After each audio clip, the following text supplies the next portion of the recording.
बिस्मिल्लाहिर्रहमानिर्रहीम। Dear student, अस्सलाम वालेकुम। Unit 1 real and complex numbers. Real and complex numbers में हम एक्सरसाइज 1.1 से लेकर एक्सरसाइज 1.6 तक सोल्व कर चुके हैं। तमाम क्वेश्चन सोल्व कर चुके हैं एक्सरसाइज 1.1 से लेकर 1.6 तक। अब हम पूरे यूनिट का जायज़ा लेंगे, तभी हम इसको कहते हैं रिव्यू एक्सरसाइज। तो जितना भी हमने रियल एंड कॉम्प्लेक्स नंबर यानी यूनिट 1 में जितना कुछ भी अब तक हमने पढ़ा है वो सब जो है कि हम रिव्यू करेंगे इस रिव्यू एक्सरसाइज में। तो हमारे पास सबसे पहला क्वेश्चन है फिल इन द ब्लैंक्स। तो क्वेश्चन नंबर 1 है फिल इन द ब्लैंक्स। तो जो भी हमें 10 क्वेश्चंस दिए गए हैं क्वेश्चन नंबर 1 में, तो हमने जो है कि इन ब्लैंक्स को फिल करना है। किस तरह से करेंगे वो देखते हैं कि किस तरह के हमें क्वेश्चन दिए गए हैं और हमें किस तरह से ब्लैंक फिल करनी है वो देखेंगे।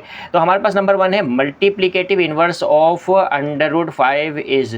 तो √5 का मल्टीप्लिकेटिव इन्वर्स क्या है? देखो, हम मल्टीप्लिकेटिव इन्वर्स बहुत अच्छी तरह से समझ चुके हैं, यानी रियल नंबर्स की प्रॉपर्टीज़ हम अच्छी तरह से देख चुके हैं। रियल नंबर की properties with respect to addition, with respect to multiplication, and real number की प्रॉपर्टीज़ इक्विलिटी में भी देख चुके हैं और इनइक्विलिटीज़ में भी हम देख चुके हैं। तो ये बातें हमें बहुत अच्छे से पता होनी चाहिए। तो मल्टीप्लिकेटिव इन्वर्स ऑफ √5, देखो √5 का मल्टीप्लिकेटिव इन्वर्स क्या होगा कि जब मैं √5 को इसी √5 के मल्टीप्लिकेटिव इन्वर्स से मल्टीप्लाई करूं तो मेरे पास रिजल्ट 1 आए। तो देखो यहाँ पर ये समझो इस बात को कि मल्टीप्लिकेटिव इन्वर्स वैसे तो मैं अच्छी तरह से बता चुका हूँ, लेकिन यहाँ पर हम देखते हैं कि ये √5 का मल्टीप्लिकेटिव इन्वर्स क्या होना चाहिए कि मेरे पास रिजल्ट जो है कि 1 आ जाए। अब रिजल्ट 1 आएगा तो मैं कहूँगा कि √5 का मल्टीप्लिकेटिव इन्वर्स है। तो √5 का मल्टीप्लिकेटिव इन्वर्स क्या होगा? 1/√5। तो देखो √5 को 1/√5 से मल्टीप्लाई करूंगा तभी मेरे पास रिजल्ट आएगा। तो लिहाजा √5 का मल्टीप्लिकेटिव इन्वर्स क्या है? 1/√5। अगर यहाँ पर 1/√5 होता तो 1/√5 का मल्टीप्लिकेटिव इन्वर्स क्या होता? √5। तो अभी यहाँ पर √5 है तो इसका मल्टीप्लिकेटिव इन्वर्स क्या है? 1/√5। इसी तरह से हम यहाँ पर देख सकते हैं कि रैशनल नंबर और इर्रेशनल नंबर का जो यूनियन होता है वो क्या होता है, ये हमें बहुत अच्छी तरह से पता है।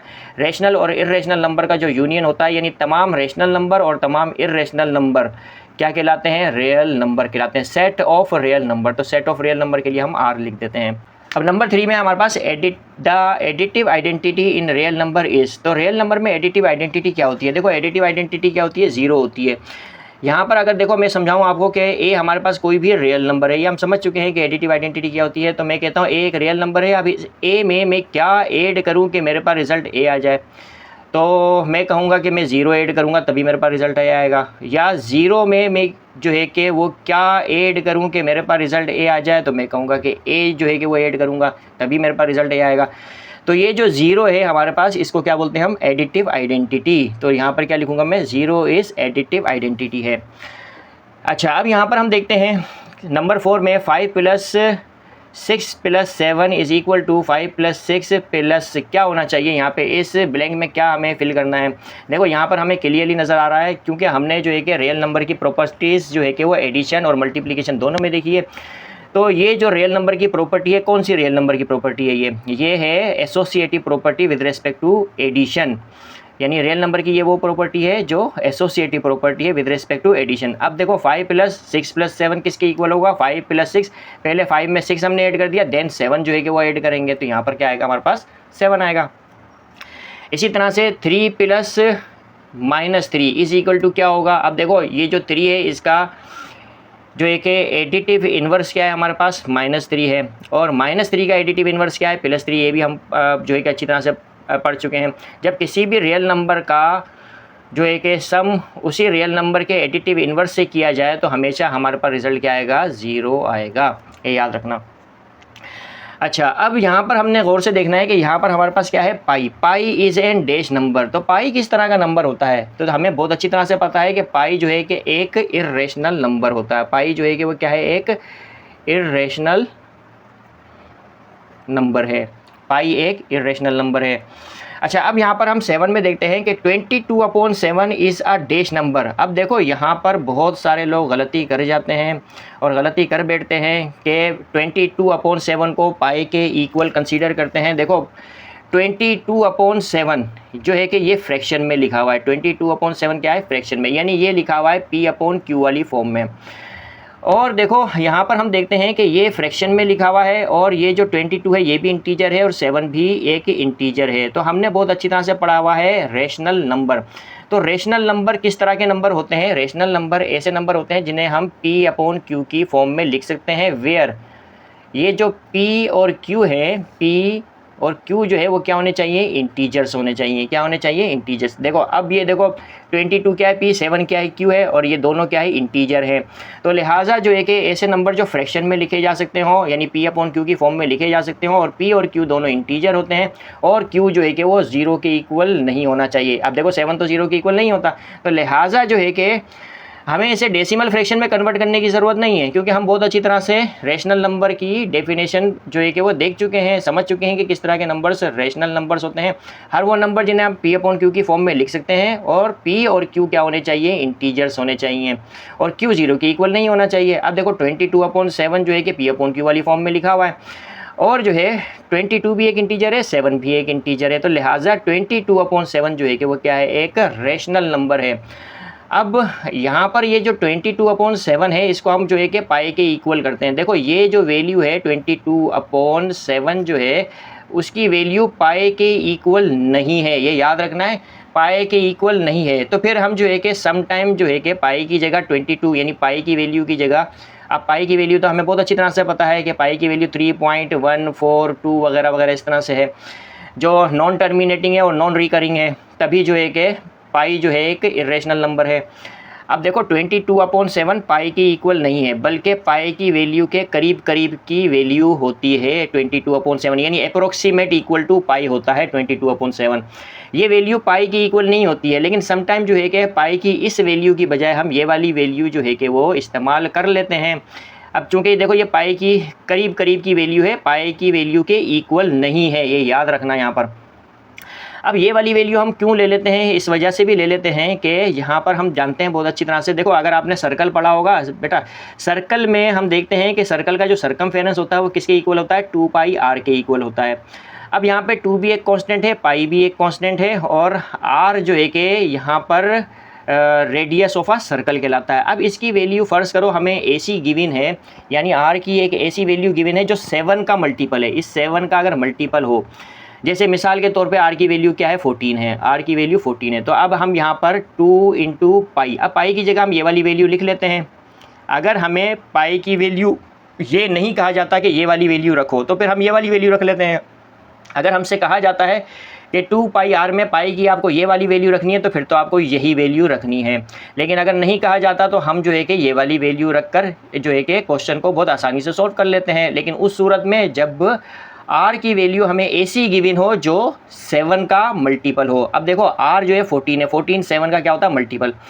तो 2 की जगह मैंने 2 लिखा, पाई की जगह 22/7 लिखा, और r की जगह क्या लिखूंगा? मैं 14 लिखूंगा। अब इससे क्या होगा कि हम जो है डेसिमल फ्रैक्शन से बच जाएंगे। 7 1 ज़ा 7, 7 2 ज़ा कितना होगा? 14 हो जाएगा।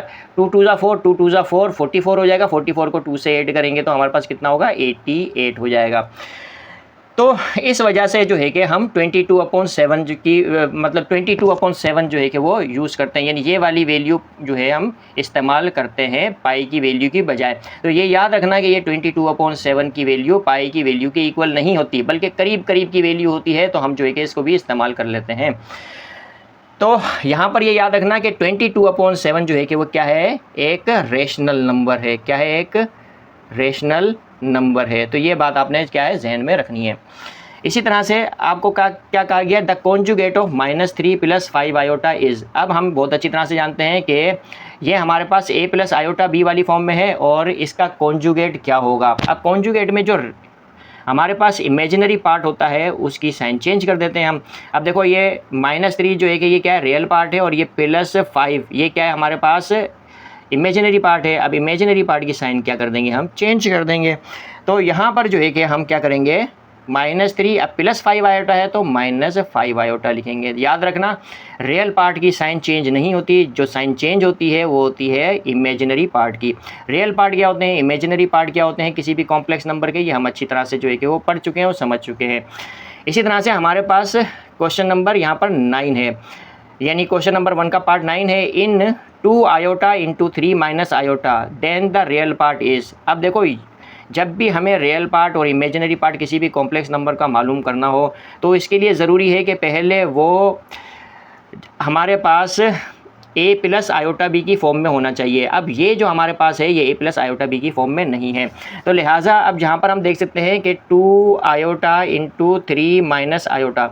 अब देखो यहाँ पर जो है कि 2 आयोटा को 3 से मल्टीप्लाई करूँगा तो 2 3 जा 6 आयोटा हो जाएगा, माइनस 2 आयोटा को आयोटा से मल्टीप्लाई करूँगा तो क्या हो जाएगा मेरे पास 2 आयोटा स्क्वायर हो जाएगा। तो इस तरह से ये 6 आयोटा माइनस 2 आयोटा स्क्वायर किसके इक्वल है, -1 के इक्वल है, तो -1 लिखा। तो इस तरह से 6 आयोटा माइनस माइनस प्लस 2 हो जाएगा। अब इसको ए प्लस आयोटा बी वाली फॉर्म में हम किस तरह से लिखेंगे, पहले ये +2 लिखेंगे फिर +6 आयोटा लिखेंगे। अब हमसे ये क्या पूछा है कि इन 2 आयोटा इंटू 3 माइनस आयोटा, अगर आपके पास ये क्वेश्चन है तो इसका रियल पार्ट क्या है, तो अब आप बता सकते हैं कि इसका रियल पार्ट जो है कि वो क्या है 2 है, तो हम कहेंगे 2 इसका रियल पार्ट है। अब यहाँ हम देखते हैं क्वेश्चन नंबर 10 है, यानी क्वेश्चन नंबर 1 का पार्ट 10 है। The product of 2 complex numbers a, b and c, d, यानी कि a, b into c, d। तो a, b into c, d ये 2 कॉम्प्लेक्स नंबर है, इनका प्रोडक्ट किसके इक्वल होता है, ये हम जो है कि बहुत अच्छी तरह से सीख चुके हैं, समझ चुके हैं। और जो है कि इसका जो प्रोडक्ट होता है वो बराबर होता है AC minus BD AD plus BC। तो ये हमारे पास जो है कि इन 2 कॉम्प्लेक्स नंबर का प्रोडक्ट है।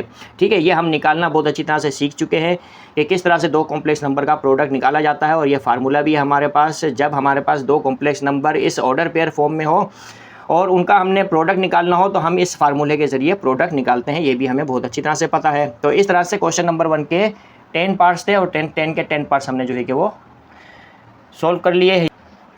अब हमारे पास रिव्यू एक्सरसाइज का क्वेश्चन नंबर 2 है, read the following sentences carefully and in circle T in case of true and F in case of false statement.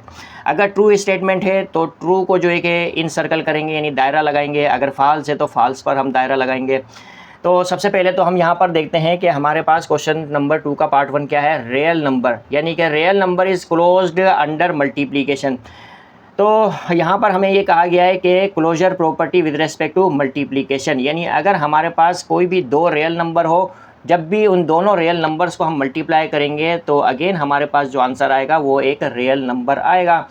तो इसका मतलब ये है कि यानी कि मिसाल के तौर पे 2 एक रियल नंबर है, 3 भी एक रियल नंबर है, दोनों को हम मल्टीप्लाई करते हैं तो रिजल्ट 6 आता है, तो 6 भी एक रियल नंबर है। तो लिहाजा real number is closed under multiplication, तो ये क्या हो जाएगा, ट्रू हो जाएगा। तो ट्रू में हम दायरा इंसर्कल कर देंगे टी को।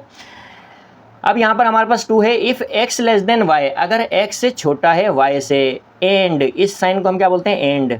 अगर x छोटा है y से और y छोटा है z से तो x भी छोटा होगा z से, तो ये बात भी बिल्कुल ट्रू है। ठीक है, इसको हम जो है कि ऐसे समझते हैं, जैसे अगर 2 छोटा है, देखो यहाँ पर x y z जो है कि रियल नंबर है, अगर मैं कहता हूँ 2 छोटा है 3 से और जो है कि 3 छोटा है 4 से, तो 2 भी 4 से छोटा होगा, 2 भी छोटा होगा किससे, 4 से।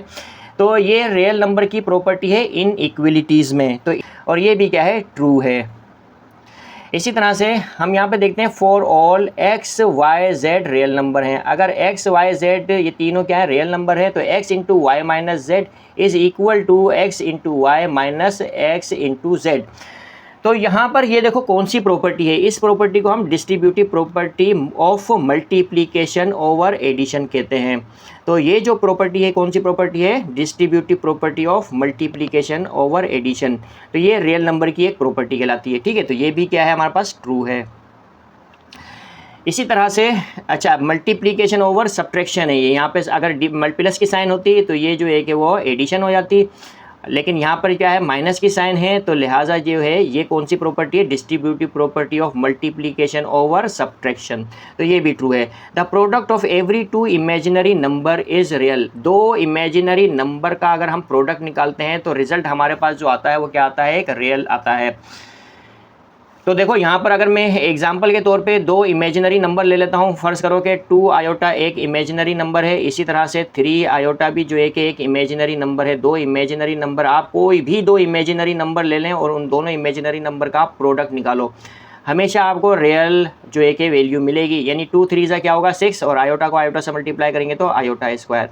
अब हम जानते हैं कि आयोटा स्क्वायर किसके इक्वल होता है, -1 के इक्वल होता है, तो 6 को -1 से मल्टीप्लाई करेंगे तो -6 आएगा, और -6 क्या है, एक रियल नंबर है। अब इसको बोलते हैं प्योरली रियल। तो ये जो है कि हमारे पास क्या आया, एक रिजल्ट रियल नंबर आया।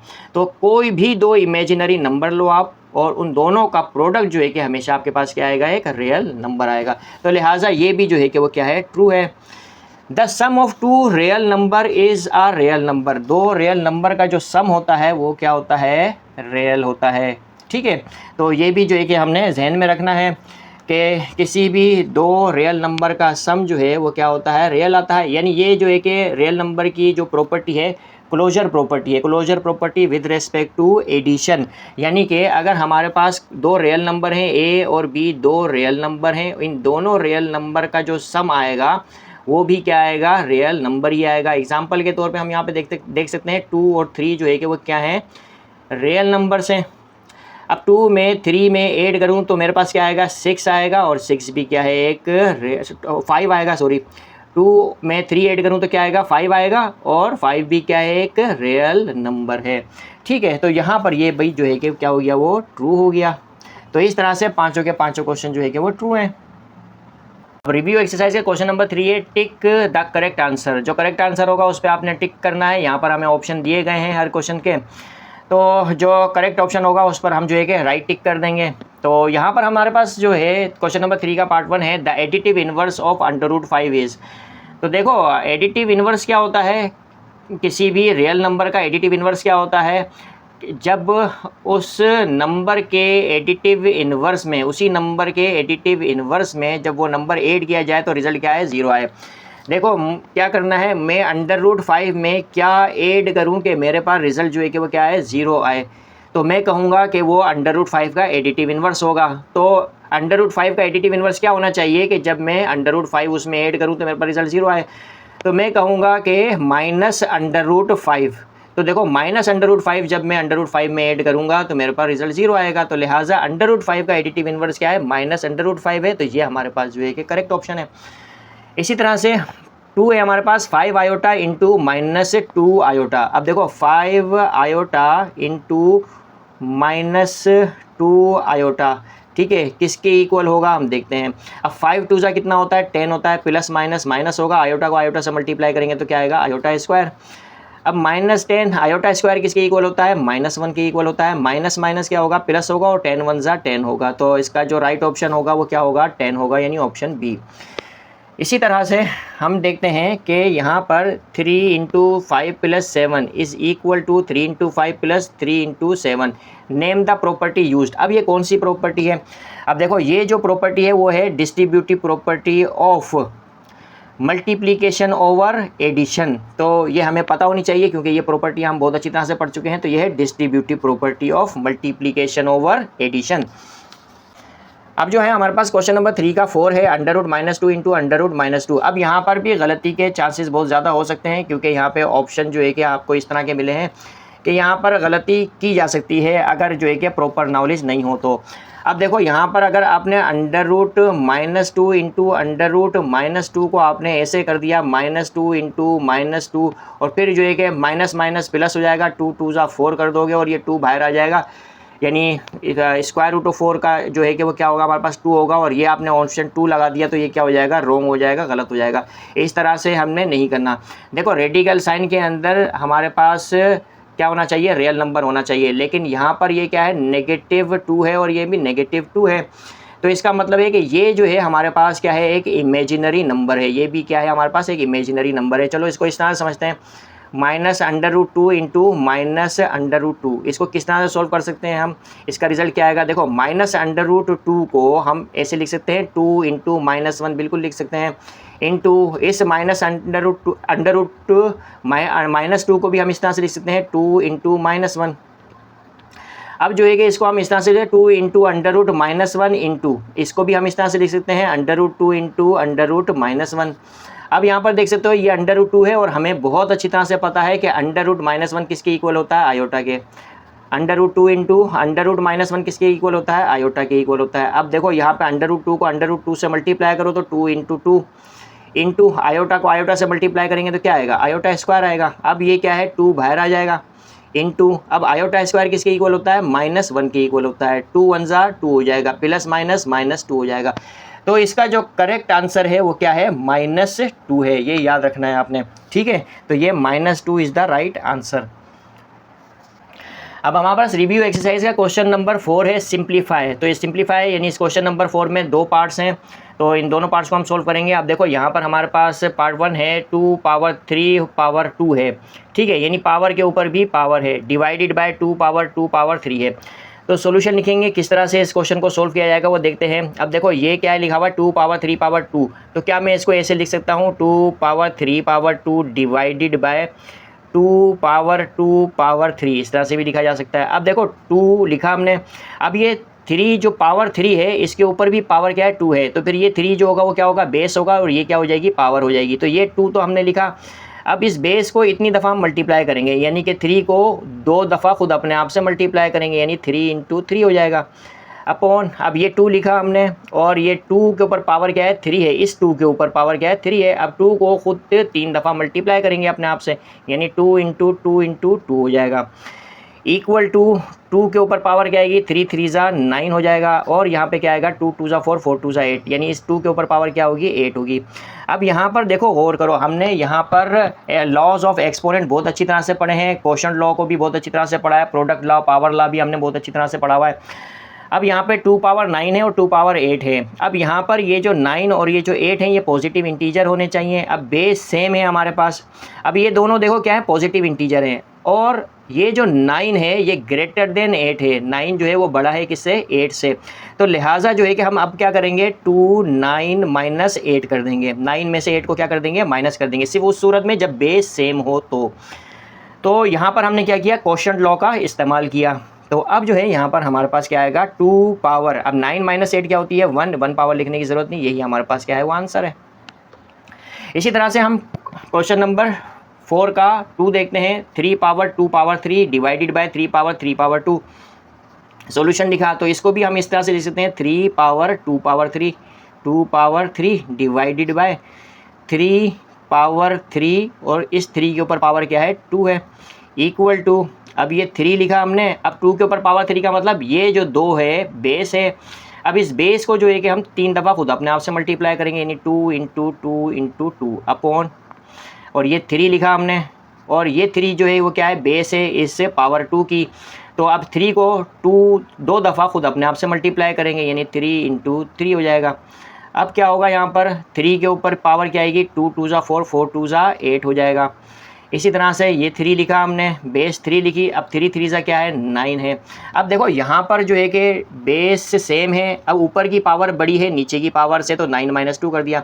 अब यहाँ पर देखो बेस सेम है लेकिन ऊपर की पावर नीचे की पावर से क्या है छोटी है, तो लिहाजा अब हम क्या करेंगे यहाँ पे 1 अपॉन बेस जो है हमारे पास क्या है 3 3 को एक दफ़ा देंगे, अब एक दफ़ा लेंगे, और ये जो 9 माइनस 8 करेंगे, क्या करेंगे 9 माइनस 8, तो इस तरह से 1 अपॉन, अब चूँकि ये बातें हम लॉज ऑफ एक्सपोनेंट में बहुत अच्छी तरह से जो है कि वो सीख चुके हैं और समझ चुके हैं। अब ये क्या हो जाएगा 3 9 माइनस 8 कितना होता है 1, यानी 1/3 हो जाएगा, और ये हमारे पास क्या हो जाएगा आंसर हो जाएगा इस तरह से, ठीक है। तो इस तरह से जो है कि हमने क्वेश्चन नंबर 4 में 2 क्वेश्चंस को क्या कर लिया सिंप्लीफाई कर दिया। अब रिव्यू एक्सरसाइज क्वेश्चन नंबर 5 है सिंप्लीफाई। नंबर 1 है हमारे पास 3 power 20 plus 3 power 20 plus 3 power 20 है। तो अब देखो बेस और पावर सेम है, बेस और पावर सेम है, बेस और पावर सेम है। अब यहाँ पर आप ये गलती नहीं कर देना कि यहाँ पर प्रोडक्ट लॉ का इस्तेमाल करना, प्रोडक्ट लॉ का इस्तेमाल सिर्फ उस वक्त करते हैं यहाँ पर हम जब जो है कि यहाँ पे मल्टीप्लाई की साइन होती, लेकिन यहाँ पर प्लस की साइन है। तो अब किस तरह से इस क्वेश्चन को सोल्व किया जाएगा वो देखते हैं। देखो 3 पावर 20 प्लस 3 पावर 20 अगेन मैंने लिखा, और ये 3 पावर 20 हो गया, ठीक है। अब ये देखो 3 पावर 20 3 पावर 20 3 पावर 20, तो मैं क्या कॉमन फैक्टर ले सकता हूँ यहाँ पर 3 पावर 20 लिया मैंने इस तरह से। अब 3 पावर 20 को 3 पावर 20 से डिवाइड करूँगा तो क्या आएगा 1, प्लस की साइन है। 3 पावर 20 को 3 पावर 20 से डिवाइड करूँगा तो क्या आएगा 1 आएगा, प्लस 3 पावर 20 को 3 पावर 20 से डिवाइड करूँगा तो क्या आएगा 1 आएगा। इस तरह से अब जो है कि 3 पावर 20 लिखेंगे। अब 1 + 1 कितना होता है 3 होता है। अब 3 के ऊपर पावर क्या है 1 है यहाँ पर। अब हम यहाँ पे प्रोडक्ट लॉ का इस्तेमाल करेंगे। अब चूंकि यहाँ पे क्या है मल्टीप्लाई की साइन है और बेस सेम है, तो पावर क्या कर देंगे 8 कर देंगे, हम जमा कर देंगे। 3 पावर 20 प्लस 1 करेंगे। अब जो है कि 3 के ऊपर पावर क्या आएगी, 20 प्लस 1 क्या है, 21। तो ये हमारे पास क्या है, आंसर है। तो इस तरह से हम इस तरह के क्वेश्चंस को सोल्व करते हैं। अब अगर क्वेश्चन नंबर 1 आपको अच्छी तरह समझ में आया तो क्वेश्चन नंबर 2 जो है यानी क्वेश्चन नंबर 5 का पार्ट 2 जो है ये भी सेम है। सॉल्यूशन, अब यहाँ पे हमने 2 पावर 35 प्लस 2 पावर 35, ठीक है। तो बेस और पावर जो है कि एक जैसी हैं। अब यहाँ पर हम जो है कि क्या कर देंगे, इसको कॉमन फैक्टर लेंगे। कॉमन फैक्टर क्या है, 2 पावर 35 है। तो हमने क्या करेंगे, हम यहाँ पर 2 पावर 35 को कॉमन लिया हमने। अब 2 पावर 35 से गया तो क्या बचेगा हमारे पास, 1 आएगा। प्लस 2 पावर 35 से डिवाइड होगा तो क्या आएगा, 1 आएगा। अब 2 पावर 35 लेंगे हम इस तरह से। अब जो है 1 प्लस 1 कितना होता है, 2, और 2 के ऊपर पावर क्या होती है, 1 होती है, ये हमें पता है। अब यहाँ पर हम देखते हैं प्रोडक्ट लॉ का इस्तेमाल करेंगे। बेस सेम है, पावर को हम क्या कर देंगे, ऐड कर देंगे। तो बेस हमने एक दफ़ा ली और पावर क्या कर देंगे, हम ऐड कर देंगे, यानी 35 प्लस 1 लिखेंगे। तो 2 पावर क्या होगा हमारे पास, 36, यानी 35 plus 1 is equal to 36। This will be our answer. तो ये हम इस तरह से हम जो है कि वो क्वेश्चन को सॉल्व करते हैं। अब हमारे पास रिव्यू एक्सरसाइज क्वेश्चन नंबर 6 है। क्वेश्चन नंबर 6 है, let z is equal to 7 minus iota find. तो हमारे पास कॉम्प्लेक्स नंबर हमें गिवन है 7 माइनस आयोटा है, और हमने मालूम करना है नंबर 1 में real part of z conjugate. अब यहाँ पर रियल पार्ट ऑफ z नहीं लिखा हुआ, बल्कि z कॉन्जुगेट जो है कि हमने मालूम करना है, यानी real part of z conjugate. अब यहाँ पर देखो, हमें बहुत अच्छी तरह से कॉम्प्लेक्स नंबर का पता है, इमेजिनरी नंबर का पता है, ठीक है। और हमें किसी भी कॉम्प्लेक्स नंबर के रियल पार्ट और इमेजिनरी पार्ट क्या होते हैं, और किसी भी कॉम्प्लेक्स नंबर का कॉन्जुगेट किस तरह से फाइंड किया जाता है, ये हमें अच्छी तरह से पता है। तो लिहाजा हमने जो है कि real part of z conjugate मालूम करना है। तो सॉल्यूशन लिखेंगे। सबसे पहले तो हमें जो गिवन है वो क्या है, z क्या है, 7 माइनस आयोटा है। तो z कॉन्जुगेट जो है कि वो क्या होगा हमारे पास, z कॉन्जुगेट क्या होगा, 7। अब जो इमेजिनरी पार्ट है उसकी साइन चेंज कर देंगे। इमेजिनरी पार्ट क्या है, -1 आयोटा है। अब यहाँ पे कुछ नहीं होता तो 1 होता है, 1 इंटू आयोटा, आयोटा ही होगा। तो यहाँ पर ये जो है इमेजिनरी पार्ट की साइन क्या कर देंगे, हम चेंज कर देंगे। तो 7 माइनस आयोटा है तो 7 प्लस आयोटा कर देंगे। अब हमें इस real part of z conjugate मालूम करना है। नाउ हमने जो है कि क्या मालूम करना है, real part of z conjugate. अब इस z कॉन्जुगेट का रियल पार्ट क्या है, हमें बहुत अच्छी तरह से पता है, और वो क्या है, 7 है। तो ये हमारे पास जो है वो क्या है, आंसर है।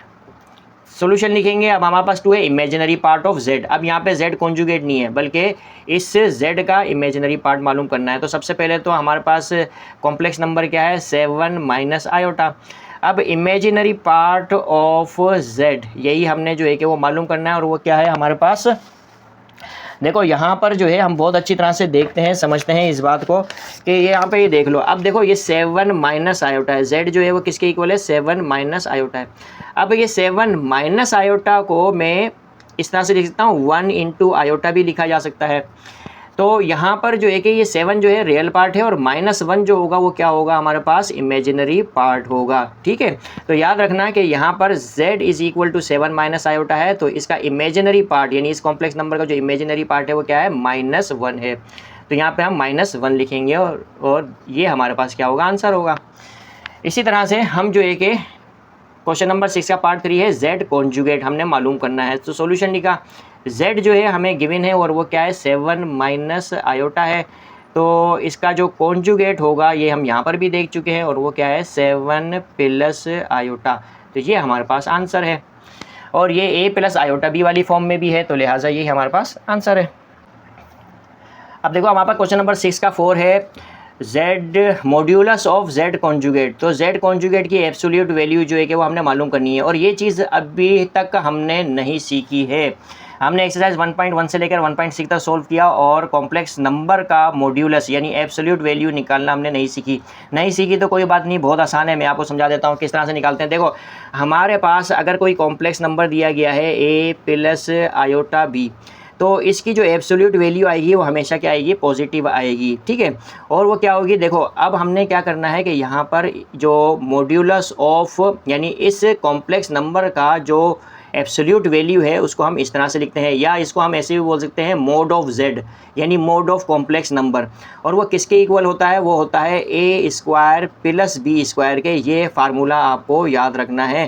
किसी भी कॉम्प्लेक्स नंबर का मोड निकालना हो यानी एब्सोल्यूट वैल्यू निकालनी हो तो वो किसके इक्वल होगी, अंडर रूट ए स्क्वायर प्लस बी स्क्वायर। अब ये ए क्या है, ये रियल पार्ट है, याद रखना ए क्या है, ये रियल पार्ट है और बी जो है वो इमेजिनरी पार्ट है, ये याद रखना है।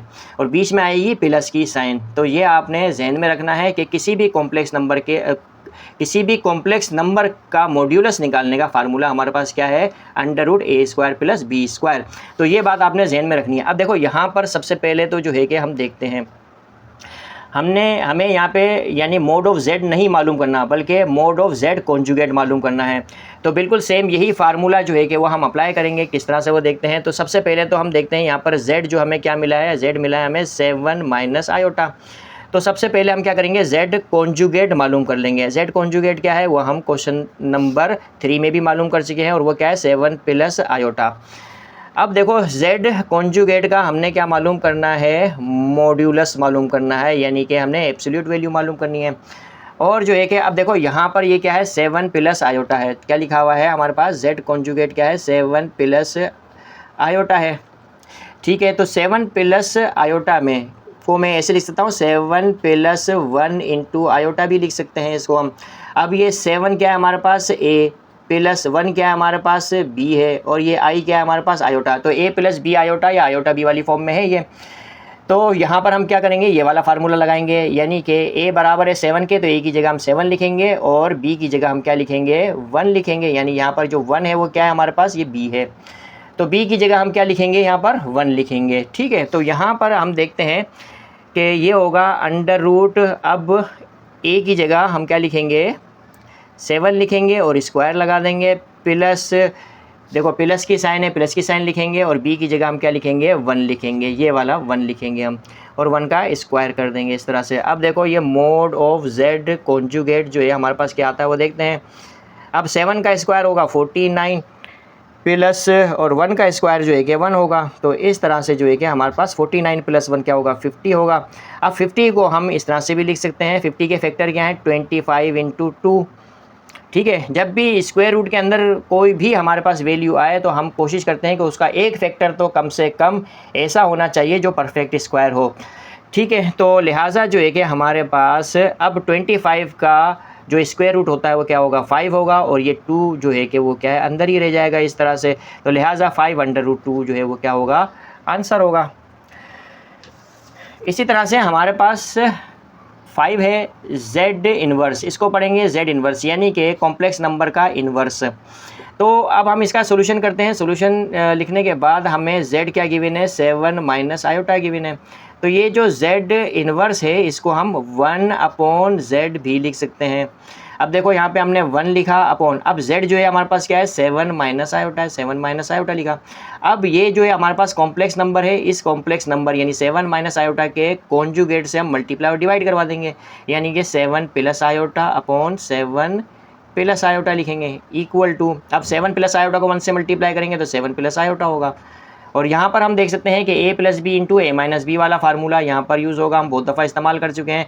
7 स्क्वायर माइनस आयोटा स्क्वायर हो जाएगा इस तरह से यहाँ पर। तो अब हम यहाँ देखते हैं कि equal to 7 plus iota upon 7 का स्क्वायर होगा 49 माइनस आयोटा का स्क्वायर होगा आयोटा स्क्वायर। तो ये 7 प्लस आयोटा अपॉन 49 माइनस और ये आयोटा स्क्वायर किसके इक्वल होता है -1 के।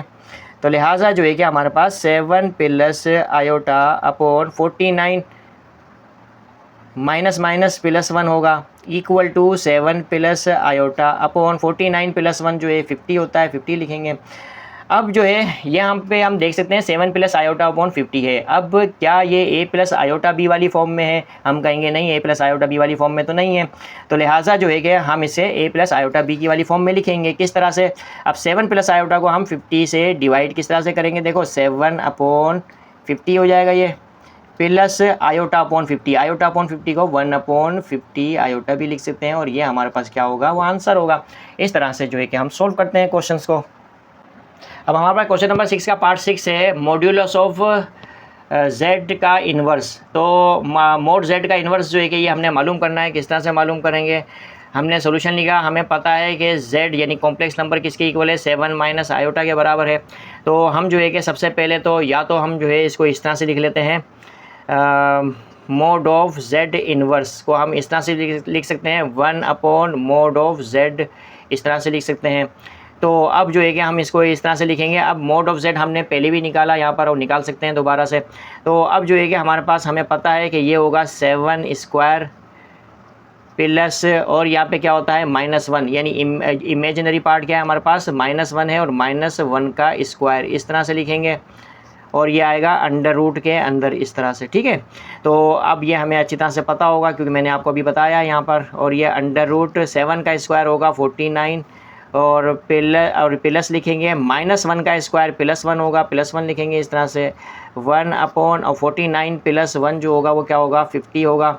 तो इस तरह से हम 1/√50 को हम इस तरह से लिख सकते हैं 25 × 2 इक्वल टू 1/25 का जो है कि स्क्वायर रूट क्या होता है 5√2।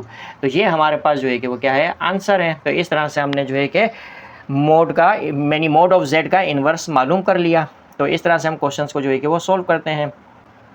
अब हमारे पास क्वेश्चन नंबर 6 है। क्वेश्चन नंबर 6 का 7 है, 7 और 8 हम सोल्व करेंगे। इससे पहले हम जो है कि क्वेश्चन नंबर 6 के पार्ट 1 से लेकर पार्ट 6 तक सोल्व कर चुके हैं। अब हमारे पास 7 है, आयोटा इंटू z है। तो सोल्यूशन लिखा, सोल्यूशन लिखने के बाद देखो हमारे पास z जो गिवन है वो क्या है 7 माइनस आयोटा है और हमने मालूम क्या करना है आयोटा इंटू z। अब हम क्या करेंगे यहाँ पे आयोटा लिखेंगे और z हमारे पास किसके इक्वल है 7 माइनस आयोटा के है। अब आयोटा को 7 से मल्टीप्लाई किया तो 7 आयोटा हो गया, प्लस माइनस माइनस हो जाएगा, आयोटा को आयोटा से मल्टीप्लाई करेंगे तो आयोटा स्क्वायर होगा 7 आयोटा माइनस। अब आयोटा स्क्वायर जो है कि बहुत अच्छी तरह से हम जानते हैं कि किसके इक्वल होता है आयोटा स्क्वायर -1 के। अब आयोटा स्क्वायर की जगह हम क्या लिखेंगे -1 लिखेंगे तो ये 7 आयोटा माइनस माइनस प्लस हो जाएगा +1। तो 7 आयोटा +1 ये हमारे पास जो है कि इस तरह से आएगा। अब हम इसको जो है कि स्टैंडर्ड फॉर्म में इस तरह से लिखेंगे, यानी a प्लस आयोटा b वाली फॉर्म में लिखना चाहें तो हम इस तरह से लिखेंगे 1 + 7 आयोटा। देखो +1 लिखा और ये +7 आयोटा लिखा। तो इस तरह से जो है कि इस आयोटा z का आंसर जो है कि हमारे पास क्या आया 1 + 7 आयोटा। तो ये हमारे पास आंसर है। इसी तरह से हमारे पास 8 है, आयोटा इंटू z कॉन्जुगेट है। तो सोल्यूशन लिखा, सोल्यूशन लिखने के बाद हमने z किसके इक्वल है वो लिखेंगे, यानी 7 माइनस आयोटा। अब z आयोटा को z कॉन्जुगेट से मल्टीप्लाई करना है, यानी इस कॉम्प्लेक्स नंबर के कॉन्जुगेट से मल्टीप्लाई करना है। तो इसका जो कॉन्जुगेट होगा वो क्या होगा z conjugate is equal to 7 + iota हो जाएगा। अब हमने क्या मालूम करना आयोटा इंटू z कॉन्जुगेट। तो आयोटा इंटू z कॉन्जुगेट लिखा। अब आयोटा को मल्टीप्लाई कर देंगे z कॉन्जुगेट से और z कॉन्जुगेट हमारे पास किसके इक्वल है 7 + आयोटा के। अब आयोटा को 7 से मल्टीप्लाई किया तो 7 आयोटा हो गया, प्लस इंटू प्लस प्लस होता है, आयोटा को आयोटा से मल्टीप्लाई करने पर आयोटा स्क्वायर हो जाएगा। इस तरह से ये 7 आयोटा प्लस आयोटा स्क्वायर किसके इक्वल है -1 के इक्वल है, ये हमें पता है। यहाँ पे लिख सकते हैं दोबारा हम आयोटा स्क्वायर जो है वो -1 के इक्वल है। तो 7 आयोटा प्लस माइनस -1 होगा। अब हम इसको a प्लस आयोटा b वाली फॉर्म में लिखते हैं, यानी -1 + 7 आयोटा। तो ये हमारे पास जो है कि वो आंसर है। तो इस तरह से हमने रिव्यू एक्सरसाइज के तमाम क्वेश्चंस को सॉल्व कर लिया।